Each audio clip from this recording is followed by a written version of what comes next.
দেখো মাঠ থেকে ফিরলাম হন্তদন্ত হয়ে, যে স্নান টান করবো, খাবো, একটু রেস্ট করবো, কারণ প্রচুর পরিশ্রম কিছু করিনি, কিন্তু কি এত রোদের তাপে একদম মানে সেই জীবনটা যেন একদম চোখ মুখ ঝলসে যাচ্ছিল। কিন্তু বাড়ি এসেই বিরাট একটা খারাপ খবর, মানে এত বড় একটা খারাপ খবর। বাড়িতে এসে যখন স্নান করতে ঢুকবো আর মা ফোন করলো, তো সেই জন্য আমরা এখন যাচ্ছি। তো যাক চলো গিয়ে তারপরে তোমাদেরকে বলছি পুরো আপডেটটা। এখন আমরা সবাই যে রেডি হয়ে গেছি কোনো রকম, এখন যাচ্ছি মায়ের বাড়িতে যাচ্ছি হঠাৎ। তো দেখো আমরা বাড়ি থেকেই বার হয়েছি, তখন প্রায় সন্ধ্যা, তো পুরো রাস্তায় অন্ধকার। আর আমাদের বাড়িতে আসতে গেলে জানো যে গঙ্গা নদী পার হতে হয়, তো পুরো রাস্তাতে আর কোনো কিছু শেয়ার করা হয়নি। আর আমরা কিন্তু এসেই বাড়িতে ঢুকিনি, মানে আমার যে বাপের বাড়িতে কিন্তু ঢুকিনি, আমরা সরাসরি চলে এসেছি এখানে যেখানে মা বাবা আছে। তো এটা হচ্ছে বেলপুকুর, এটা হচ্ছে গোপাল মন্দির, মানে এর একটা বিরাট পুরনো ইতিহাস আছে, প্রায় 700 বছর পুরনো ইতিহাস। মানে আমাদের যিনি মহাপ্রভু আছেন, তো মহাপ্রভুর মামার বাড়ি হচ্ছে বেলপুকুরে। আর এইখানে এই যে মদন গোপাল বিগ্রহটা, যেটা মহাপ্রভুর দাদু আর কি, নীলাম্বর চক্রবর্তী, উনি সেবা করতেন। তো সেইটাই আবার আস্তে আস্তে এখন সংস্কার হয়েছে। তো এখন এখানটা একটা খুব সুন্দর, মানে প্রত্যেক দিন নিত্য সেবা হয়। তারপরে ইস্কন থেকেই এটা এখন পরিচালনা করে। তো রাধা অষ্টমী, জন্মাষ্টমী সব কিছুতেই বড় বড় অনুষ্ঠান হয়। তো মা যেহেতু রাধা অষ্টমী, তো এখানে পুরো এলাকার লোকজনই আসে। কিন্তু মায়ের যেটা ঘটনা আর কি, তো সেটাই তোমাদেরকে একটু বলি, যেটা মেন ঘটনা, যেটা আমাদের মানে এত বড় একটা শোকের ছায়া যেটা আমাদের পরিবারের উপর চলে আসলো, কষ্ট। সেটা হচ্ছে মায়ের গলায় একটা সোনার চেন ছিল।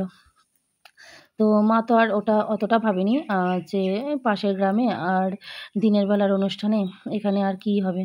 তো যাই হোক সোনার চেনটা ছিল। তো এখানে যে নাট মন্দিরে যখন আরতি হচ্ছিল, তখন চেনটা হঠাৎ, মানে আর একটা ভদ্রমহিলা, সেটা আমার একটা বান্ধবীর মা, তো তার গলায় নতুন চেন, মানে এই জ্যৈষ্ঠ মাসে বানিয়েছে, সেটা 1,58,000 টাকা দিয়ে ওনারা বানিয়েছেন।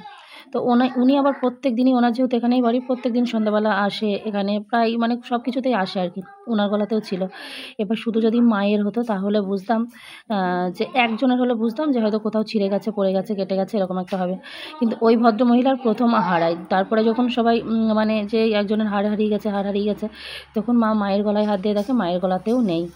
তো এই হলো সেই দুর্ঘটনা, যেটা এখনকার সোনার মূল্য বুঝতে পারছো। আর আমার মা বাবার আর্থিক অবস্থা যে খুব উন্নত সেটা নয়, একদম নিম্নবিত্ত পরিবারের। তো সেখান থেকে খুব কষ্ট করে একটা ছোট্ট বানিয়েছিল। যখন আমি মানে স্কুল কলেজে পড়তাম, তখন তো আমি ওটা বেশ কিছুদিন গলায় দিতাম, মানে বিয়ের আগে পর্যন্ত। তারপরে এখন মায়ের আন্ডারে ছিল। তো এই হলো ঘটনা। তারপরে ওখানে পুলিশ এসছে, এখন তদন্ত হচ্ছে, কিন্তু তদন্ত করে কী হবে জানি না, কোনো লাভ আদৌ কি হবে সেটা আর জানি না। সেই বাড়ি থেকে বার হলাম, তো চলে এসেছি মানে আমাদের এই বাড়িতে এসেছি, বাপের বাড়িতে এসেছি। তো মাঝে কিছু শেয়ার করিনি, একটুখানি হয়েছে এখানে অনুষ্ঠান মন্দিরে একটুখানি ভিডিও তোলা হয়েছে। তো যে কারণে এসেছিলাম আর কি, আজকে যেহেতু রাধা অষ্টমী আমাদের এখানে বেলপুকুরে মদন গোপাল মন্দির আছে, মানে বেলপুকুরে হচ্ছে যে মহাপ্রভুর মামার বাড়ি এখানে। তো মহাপ্রভুর মামার বাড়ি, মহাপ্রভুর দাদু যিনি নীলাম্বর চক্রবর্তী, তো ওনার সেবায় উনি যে মদন গোপালের সেবা করতেন, সেই মদন গোপালের মন্দির অনেক বড় মেলা হয় একটা, তো রাধা অষ্টমীতে। তো সেখানে সবাই মানে চারিদিকে গ্রামের লোকজন সবাই আসে। আমার মা গিয়েছিল, কিন্তু মা গলায় সোনার চেন করে গিয়েছিল। কিন্তু মায়ের চেনটা ওখান থেকে চুরি হয়ে যায়, চুরি হোক পড়ে যাক, যেভাবেই হোক হয়ে যায় সোনার চেনটা। এবার যদি শুধু মায়ের হতো তাহলে বোঝা যেত যে মায়ের হয়তো কেটে পড়ে গেল কি ছিঁড়ে গেল কি, এটা ভাবা যেত। কিন্তু আরও একজনের হয়েছে, সেটা আমাদের একটা বান্ধবী, আমি একই স্কুলে এক ক্লাসে পড়তাম, তো আমার এক বান্ধবীর মায়েরও হয়েছে। সে নতুন বানিয়েছে, তার আবার অনেকটা পরিমাণে সোনা, 1 ভরি 5 আনা সোনার হার তার, তো তার হারটাও হয়েছে। এবার সেই ক্ষেত্রে বোঝা যাচ্ছে যে মানে ছিঁড়ে টিড়ে পড়েনি, কারণ একজনের হলে তাহলে বোঝা যেত যে হয়তো কেটে পড়ে গেছে কি কোথাও পড়েছে, এটা কিন্তু দুজনেরই হয়েছে, তার মানে ওখানে ওটা মানে কেউ হাত সাফাই করেছে। তো এইরকম ঘটনা। তো মা বিকেলে তখন ফোন করে বলছিল বারবার যে আই, তো ভাবলাম যাই দেখি। তখন জানি না, পুলিশ এসেছিলো, এখন সিসিটিভি কালকে সকালে চেক করবে, কারণ এখন প্রচুর ওখানে লোকজন, প্রচুর মেলা। চেক করেও মনে হয় না কিছু হবে, তবু আশা রাখা যেতেই পারে। Positive B positive. তো যাই হোক, চলো, এই কারণে চলে এসেছি। এখন আমরা বাড়ি ফিরলাম, ফ্রেশ হবো। চলো, ভিডিওটা এখানে শেষ করলাম। সকলে ভালো থেকো, সুস্থ থেকো। আর জানি না কী হবে, মন মানসিকতা একটু ভালো নেই, কারণ ওই হারটা আমার যতদিন বিয়ে হয়নি ততদিন আমি করেছি ওটা। আমি মনে হয় আমার বিয়ের মনে হয় কিছু না হলে 5 বছর আগে করা, তো আমি সবসময় ওটা পরে থাকতাম।